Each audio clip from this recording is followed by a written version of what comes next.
Welcome to the deep dive. We have a really unique stack of sources to explore with you today. Yeah, this one is definitely a different perspective than you might expect. Right, because we're looking at a literal textbook chapter 3 of the Air Force Handbook 1, which covers United States Air Force heritage. But we're pairing it with this internal military document called the Airman Development and Testing Chart, or the ADTC. And that combination is what makes this so fascinating because the handbook gives us the historical narrative, the battles, the heroes, the doctrine. The actual history. Exactly. But the ADTC reveals exactly how the Air Force requires its personnel to mentally process and test on that history for their promotion exams. So our mission today is to explore this rich, really action-packed history of the Air Force, from its birth in 1947 right through the modern War on Terror. And we're going to do it by mirroring the exact structure an airman uses to study it. Because I was looking at the ADTC requirements for a technical sergeant at TSGT taking their promotion exam, and the required comprehension level actually shifts depending on the era of history they're looking at. It's not a flat requirement across the board? No, not at all. For the sections covering the mid-1900s and the post-Cold War, the requirement is Level A remembering. Which is purely about fact retrieval. It means recalling facts, dates, names, and aircraft. Right. It's about building a foundational memory of what happened and recognizing patterns. But the wild part is what happens when the test reaches the new millennium section. The requirement just abruptly jumps to Level B understanding. Right, so they have to construct meaning, they have to interpret, exemplify, and explain the events and the regulations. It shifts entirely from just what happened to why it matters and how it all connects. Exactly. So we are going to follow that exact roadmap for you today, moving from the raw clinical historical facts of Level A straight into the complex, messy realities of modern warfare in Level B. Let's start at Level A, remembering the foundations. Right, the birth of the Air Force itself, September 18th, 1947. That date follows the National Security Act signed by President Truman, which officially established the Air Force as a separate, independent branch of the military. Because they had been operating under the Army for 40 years prior to that? Yeah, but the landscape of global defense was changing so rapidly after World War II, they needed a dedicated system logic for the air domain. And the study guide highlights how they were breaking barriers right from day one, literally day one. I was reading about Esther McGowan Blake in the Heritage chapter. Oh, right, 1948. Yeah, in 1948, when women were finally authorized for permanent status in the military, she enlisted in the very first minute of the first hour of the first day it was possible. And her motivation wasn't just symbolic, it was incredibly pragmatic. How so? Well, she wanted to free up a soldier from clerical work so he could go fight. She analyzed the system and realized she could optimize it, hoping her administrative role would bring a faster end to the conflict. That's a very clinical, almost operational way to look at your own enlistment. It was.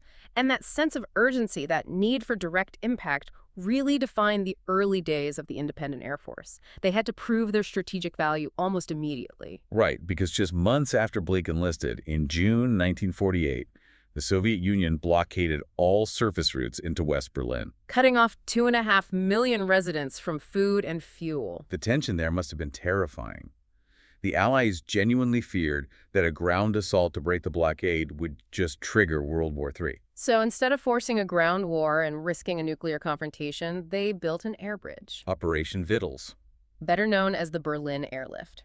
Over 15 months, they delivered 2.3 million tons of supplies. We're talking food, medicine, coal. At the absolute peak of the operation, a cargo flight was landing in Berlin every 3 minutes. Every 3 minutes. I mean, logistically, that is difficult to even process. It's a staggering feat of systemic organization. And the handbook actually connects this monumental effort to a broader military concept, the Ode loop. Observe, orient, decide, act. Exactly. The Berlin Airlift is a massive, real-world application of that loop. They observed the Soviet blockade, they oriented their available cargo aircraft, decided a ground war was too risky, and acted with an unprecedented airborne supply chain. So they achieved this profound strategic victory without firing a single shot.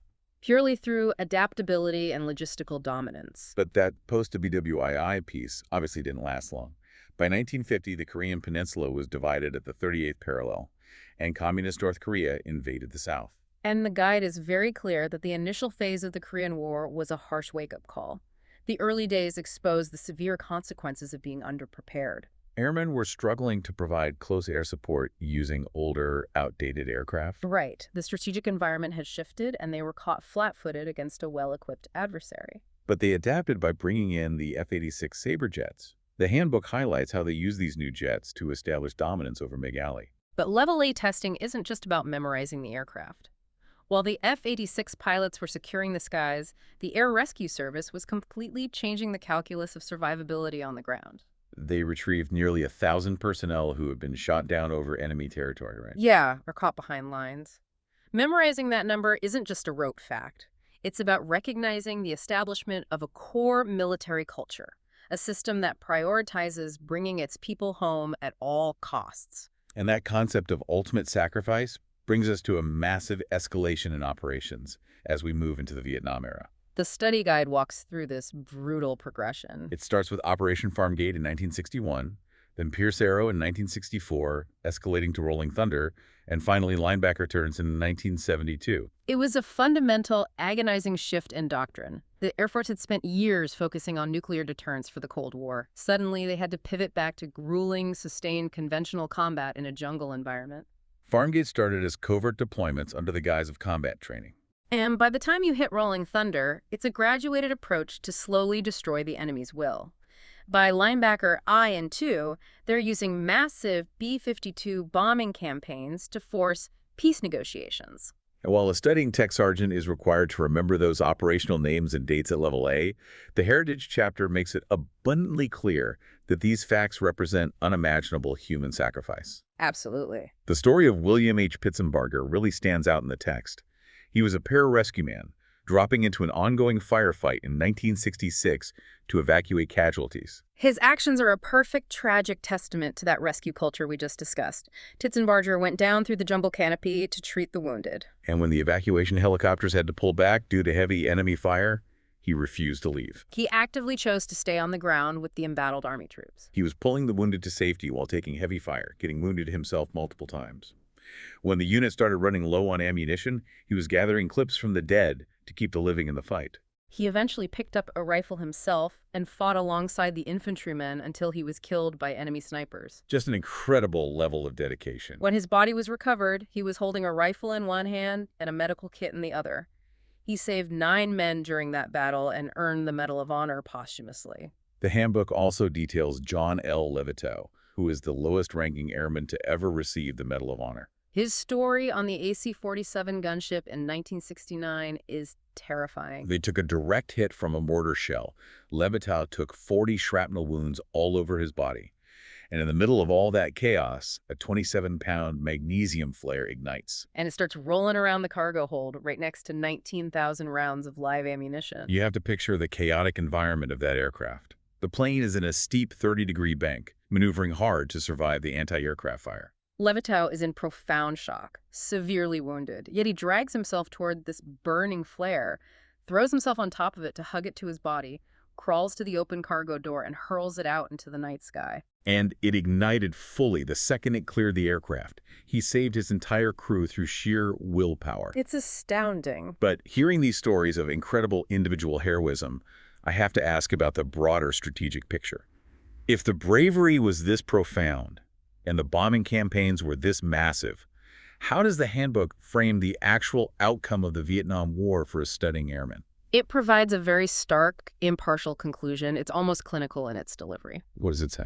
The text states that despite flying more than 5 million sorties and dropping 6 million tons of bombs, the United States did not win decisively. Wow, just laying out the raw numbers against the outcome. Right. The conflict ended, and Vietnam was officially unified under a communist regime in 1976. For an airman studying this, it serves as a sobering lesson regarding consequences. Overwhelming firepower and immense personal sacrifice do not automatically guarantee a strategic victory. That harsh systemic reality seems to trigger a massive rebuilding phase as we hit the post-Cold War era in the guide. The military ended the draft, shifted to an all-volunteer force, and overhauled their technology. We see the introduction of the F-15, the F-16, the A-10 Thunderbolt, and the F-117 Nighthawk, which brought stealth to the battlefield. The doctrine had to evolve.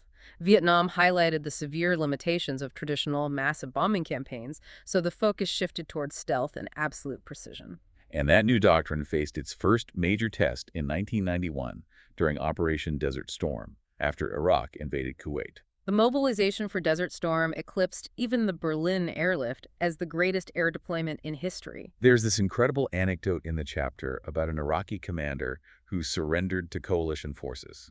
An interrogator asked him why he gave up, assuming his position had been obliterated by a B-52 bomber. And the commander told the interrogator that his position had never actually been attacked by a B-52. He surrendered simply because he saw a position that had been. So they used air power to achieve psychological destruction. Exactly. A psychological consequence that was just as potent as the physical destruction. It saved lives on both sides by forcing a rapid surrender. Desert Storm also marked a massive first for the Air Force, which the text emphasizes heavily for Level A testing. It was the absolute debut of space assets in combat. This is a critical pivot point in military history. Over 60 military satellites were integrated into the combat theater. It was the first time the Global Positioning System, or GPS, was used extensively, right? Yes, allowing troops to navigate featureless deserts. Satellites provided early missile warnings, giving coalition forces crucial seconds to take cover from incoming SCUD missiles. And because they were fighting in a region with minimal existing infrastructure, space assets handled over 90% of all communications. The battlefield officially expanded into orbit. The system boundaries grew. But combat wasn't the only focus of the 90s. The guide details massive humanitarian operations like provide comfort for displaced Iraqi Kurds, provide promise in war-torn Bosnia, and Sea Angel in Bangladesh after a devastating typhoon. It requires a completely different logistical and psychological approach. Navigating contested airspace over Bosnia to drop food pallets without injuring civilians on the ground requires intense adaptability. The Air Force was proving that air power is a wide spectrum. It's just as much about delivering rapid relief and saving lives as it is about dropping munitions. Which brings us to the most fascinating shift in this entire study guide.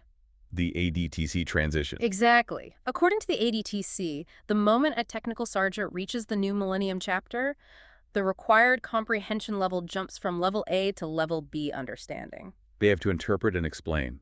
Why does the requirement change so drastically right here? Because the nature of warfare fundamentally fractured. The Air Force was no longer facing a conventional nation-state with clearly defined borders, predictable battle lines, and uniform armies. Warfare became asymmetrical, decentralized. Vastly more complex. You are fighting an ideology rather than a state. You can't just memorize a date and a battle outcome when you are dealing with the intricate, volatile context of global terrorism and counterinsurgency. You have to understand the why behind the regulations and tactics. Precisely. You have to connect the dots. The escalation toward that asymmetry is mapped out clearly in the text. In 1996, the bombing of the Khobar Towers in Saudi Arabia marked a turning point where the Air Force was directly targeted by terrorists. And then the tragedies of September 11th, 2001. The 9/11 attacks completely altered the global landscape and the military's operational mindset.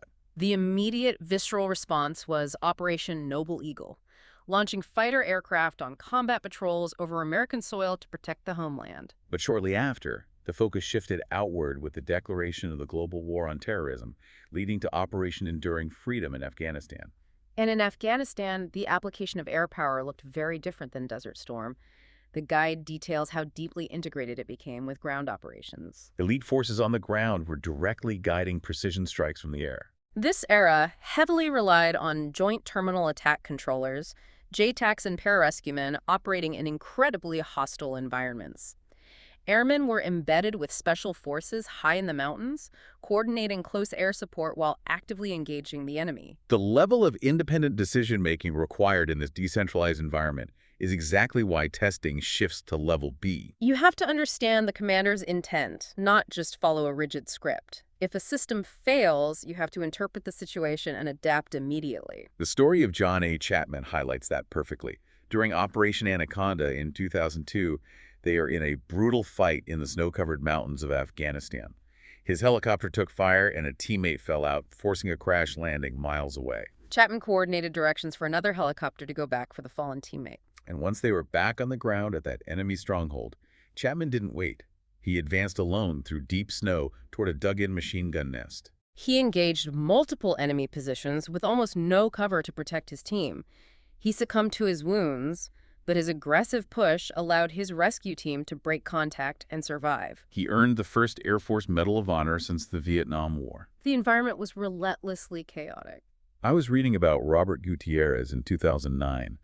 He is on the ground actively directing air support during a high-risk nighttime raid.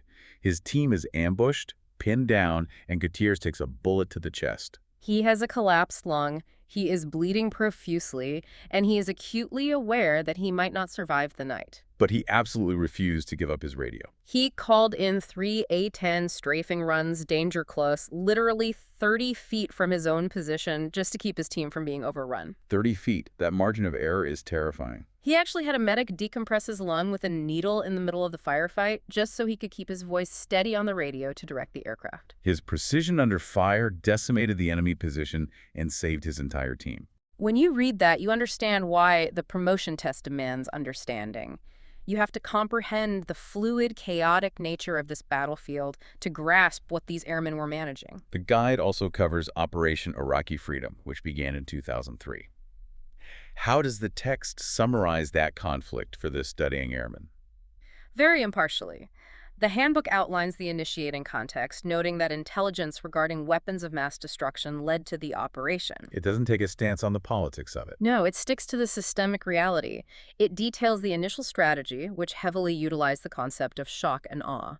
The focus was to achieve psychological destruction of the enemy's will to fight through overwhelming, simultaneous precision strikes, Paralyzing their command and control structure before ground forces even fully engage. Correct. But the text also makes sure to honor the ultimate sacrifices made in that theater.